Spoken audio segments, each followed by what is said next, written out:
धुळे तालुक्यातील खंडलाय बुद्रुक येथील गावालगत असलेल्या शेतामध्ये सकाळी गुरांना चारा पाणी करण्यासाठी शेतकरी श्री चुडामन रामदास बागुल हे गेले असता नेहमीप्रमाणे बैलांना चारा टाकताना अचानकपणे सर्प हातात आल्याने दंश केला। घाबरून हातातला सर्प बैलाकडे फेकला गेल्याने बैलाला देखील चावला। तदनंतर बैल सर्जा राजाने त्याला पायाखाली दाबून धरले।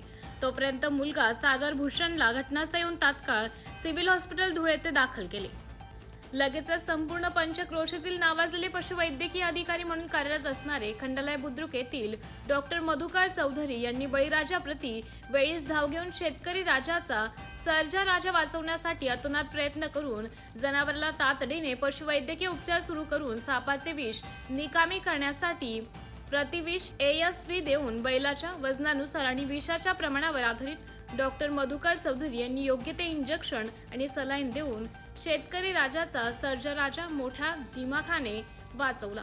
म्हणून गावातील तरुण मित्र श्री रामेश्वर बागुल, दिनेश बागुल, बाळा बागुल, योगेश बागुल यांच्यासह डॉक्टर मधुकरराव चौधरी यांचे सर्वत्र पंचक्रोशीमध्ये अभिनंदन केलं जात आहे। तसेच सर्पदंश झालेले आदर्श शेतकरी श्री चुडामन रामदास बागुल यांना सिव्हिल हॉस्पिटल येथून पूर्णपणे तब्येत बरी करून धर्मपत्नी सौ मंगलाबाई बागुल यांच्यासह त्यांच्या गावात आनंदाने वाजत गाजत स्वागत केले। त्याक्षणी आदरणीय डॉक्टर श्री दादासो हरिश्चंद्र मासुळे, बाबा पगारे, आबा पगारे आणि त्यांचे ज्येष्ठ बंधू श्री राजेंद्र बागुल, कमलाकर देवरे इत्यादी उपस्थित होते।